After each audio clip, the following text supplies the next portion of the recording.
다음은 이제 그 캐나다 차일드 베네핏, 캐나다 아동복지 수당에 대한 설명인데요. 일단 그 캐나다 차일드 베네핏을 받으시려면 다음 4가지 조건을 만족을 하셔야 됩니다. 그래서 일단 그 18세 미만의 자녀와 함께 살고 계셔야 되고요. 그다음에 그 신청인이 그 자녀를 주로 양육을 해야 됩니다. 그래서 보통 부부 중에 어머니 쪽에서 보통 그래서 이제 수령을 많이 하고 계시죠. 그다음에 신청인이 세법상의 거주자여야 되고, 그다음에 이민법상에는 그 시민권자와 영주권자여야 됩니다. 그래서 시민권자와 영주권자는 캐나다에 입국하자마자 바로 받으실 수가 있고, 그다음에 임시거주자라고 해서 템퍼러리 레지던트, 예를 들어서 워크 퍼밋을 가지고 계신 분이나 유학생 신분의 부모이신 경우에는 임시거주자라고 할 수 있거든요. 이런 임시거주자이신 분들은 캐나다에 오신 지 18개월이 경과되어야지 이런 차일드 베네핏을 받으실 자격이 있게 됩니다. 그래서 18개월이 지난 다음에 바로 신청을 해서 받으시면 되고, 다소 신청이 늦다 하더라도 그 정확하게 이제 18개월이 되는 시점부터 이제 소급해서 주거든요. 그러니까 18개월만 넘으면 그 18개월이 되는 시점부터 계산을 해서 소급해서 받으실 수가 있으니까 너무 늦지 않게만 신청을 하시면 되겠습니다.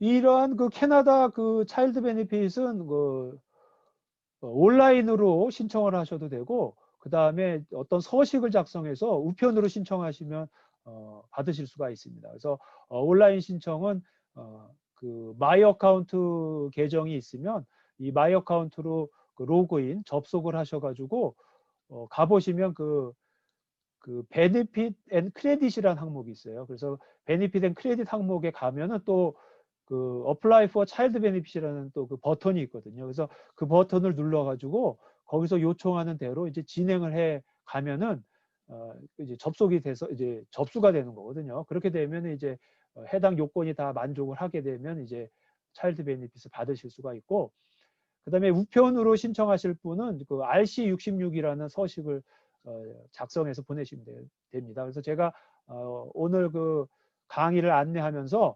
그 차일드 베네핏 신청서하고 그 근로장려금 그 미리 받는 신청서 그걸 예시로 해서 보내드렸는데 그거를 이제 참고하시면 됩니다. 그래서 그런 양식을 작성해서 보내시면 되고, 또 주변에 이제 새로 이민을 오시는 분들이 있으면 이런 것들을 좀 안내해 주시면 그런 분들이 큰 도움을 받으실 수가 있죠.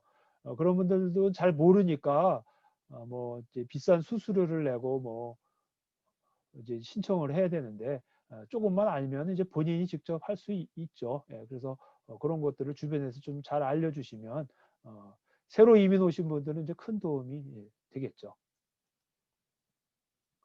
그 다음에 이제 중요한 것은 그 반드시 부모님 두 분이 소득세 신고를 하셔야지만 받으실 수가 있어요. 만약에 세금 신고를 안 하면은 이게 자동으로 끊깁니다. 보통 이제 그 2019년에 세금 신고를 하면 그 2019년 세금 신고는 2020년 7월부터 시작해서 2021년 6월까지 1년간의 그 차일드 베니핏의 그 산정 기준이 됩니다. 그래서 7월부터 그 다음 연도 6월까지 이렇게 하거든요. 그래서 그런데 이제 만약에 2019년에 신고를 안 했다 그러면 2018년에 신고한 것까지만 받을 수 있기 때문에 2019년 6월까지만 딱 받고 아니죠. 2020년 6월까지 딱 받고 2020년 딱 7월이 되면 자동 끊깁니다. 그렇기 때문에 반드시 세금 신고를 하셔야 됩니다. 그래서 부부가 다 신고를 하셔야 되고, 만약에 이제 그 기러기 부부이신 경우에 그런 경우에 이제 비거주자면은 보통 이제 비거주자로 판정이 된 배우자는 세금 신고는 안 하셔도 되거든요. 하지만 차일드 베네핏을 받으시려면 그 세금 신고는 하지 않더라도 그 배우자분의 그 한국에 있는 소득은 보고를 하셔야 됩니다. 왜냐하면은 이 차일드 베네핏의 산정 기준이라는 게 그 패밀리 넷 인컴이거든요. 그렇기 때문에 비록 여기에 그 소득이 없다 하더라도 한국에서 받는 소득하고 또 여기에 계신 분의 그 캐나다 소득하고 이제 합쳐가지고 그렇게 산정을 하기 위해서 그 반드시 그 비거주자인 남편이 있다 하더라도 그 분의 그 한국에 있는 소득을 이제 신고를 해 주셔야 됩니다. 물론 이제 신고를 하면 소득 수준이 높아지면 당연히 그 차일드 베네핏 금액은 뭐 줄어드는 것은 사실이죠. 이것과 마찬가지 논리로 새로 이민 오신 분들도 이제 그 온라인 신청이나 우편 신청을 통해서 차일드 베네핏을 신청하시게 될 때 입국한 날짜 기준으로 해서 입국일에 해당하는 연도를 포함해서 과거 3개년도의 그 소득을 알려주셔야 됩니다. 왜냐하면은 그 어떤 소득의 트렌드를 보고 그 지금 차일드 베네핏이 결정이 될 수가 있거든요. 그래서 뭐 어떤 분들은 이제 그냥 뭐 0으로 기재를 해라. 뭐 한국에 있는 거 어떻게 알겠냐. 그래서 0으로 기재를 해서 뭐 그래서 맥시멈으로 받기 위해서 이렇게 하시는 분도 있는데 사실 그거는 약간 이제 위험한 거죠. 나중에 그 소득이 과거 소득에 대한 것을 요청을 받으실 수가 있어요. 예, 그렇게 되면은 사실과 다르게 소득 신고를 하게 되면은 문제가 될 수가 있죠. 그렇게 되면 이제 캐나다에서 이제 사시게 되시는 분이 첫 단추부터 이제 잘못 이제 꿰게 되니까 그런 거는 바람직하지 않다고 생각됩니다. 이런 사회보장이라는 것도 어차피 캐나다에 계신 분들이 다 세금을 내서 그런 것들을 다 모아가지고 이게 나눠주는 건데 이렇게 부당하게 받아가시는 것은 이제 바람직하지는 않다고 생각이 되고요. 정직하게 이제 신고를 해서 정당하게 받아가시는 게 이제 좋죠. 예, 그래서 그런 것들을 이제 정확하게 이제 요거는 이제 그러니까 비거주자의 경우에 세금 신고를 하는 건 아니고 소득이 얼마이냐고만 보고만 하시면 되는 겁니다. 그다음에 이제 그 또 나중에 이제 절세 전략과 관련해서 나중에 이제 말씀드릴 게 있는데 그 항상 그 소득세 신고를 하면은 그 토탈 인컴이라는 게 있고 넷 인컴이라는 게 있습니다. 근데 이제 그 토탈 인컴하고 넷 인컴이 좀 차이가 있는데 그 이러한 그 텍스 베네핏은 항상 그 넷 인컴을 기준으로 결정이 돼요. 그래서 아무리 토탈 인컴이 많다 하더라도 넷 인컴이 적으면 이런 텍스 베네핏을 보다 더 많이 받으실 수가 있거든요. 그래서 항상 그 넷 인컴을 줄이는 노력을 이제 하셔야 됩니다.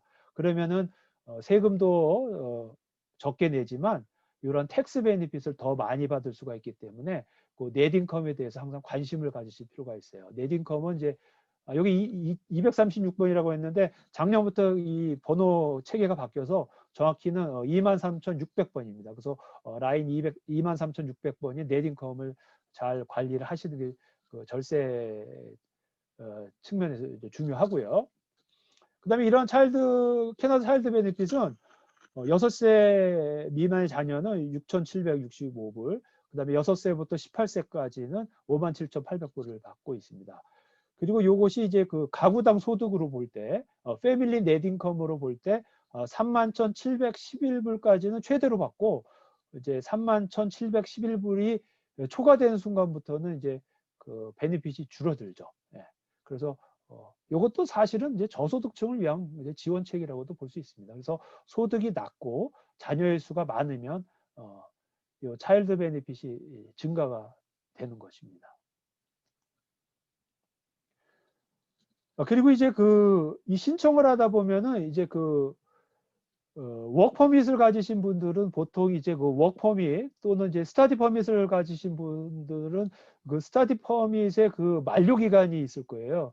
그것을 다 보고하게 돼 있는데 캐나다 그 국세청에서는 이러한 사항을 정확히 기록을 하고 있다가 그 만료일이 되면 바로 이제 이게 끊어집니다. 그렇기 때문에 만약에 그 연장 신청을 한다든지 최종적으로 영주권을 받으신 분들은 그 만료가 되기 직전에 그 새롭게 발급받은 그 워크퍼밋이라든지 아니면 영주권 서류를 반드시 그 CRA에다가 보내셔야 됩니다. 그래야지 그 연장이 되지, 그거를 보내주지 않으면 바로 그 만료일에 끊어져요. 그렇기 때문에 그런 것들을 잘 알고 계셔야 될 것 같아요. 그래서 본인의 그 만료일을 잘 확인하셔 가지고 보통 이제 만료가 된 이후에도 계속 캐나다에 거주하시게 된다면은 분명히 뭐 다른 또 업데이트된 어떤 워크퍼밋을 받으셨거나 영주권을 받으신 것일 텐데 그러한 사항들을 꼭 이제 CRA에다 알리셔 가지고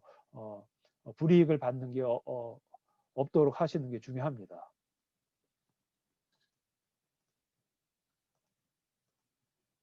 그래서 이제 예를 들어서 제가 한번 이제 비교를 해 봤는데요. 이거는 이제 2019년 기준 알버타 기준입니다. 그래서 만약에 이제 그 부부가 근로소득이 한 3만 불 정도 있고 그다음에 18세 미만의 자녀가 2명이 있는 가족이다.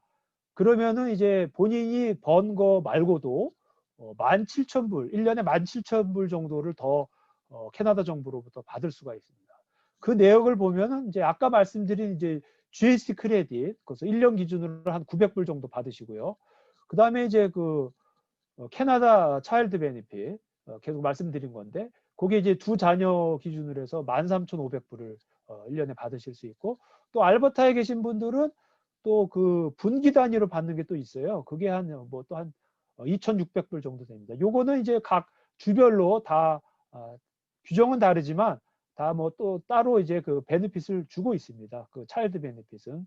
그래서 뭐 BC가 됐건 온타리오주가 됐건 별도의 그 주에서 결정하는 차일드 베네핏이 다 있는 거로 알고 있습니다. 그래서 그런 것들을 다 받으면은 한 17,000불을 정부로부터 매년 받으실 수가 있는 거죠.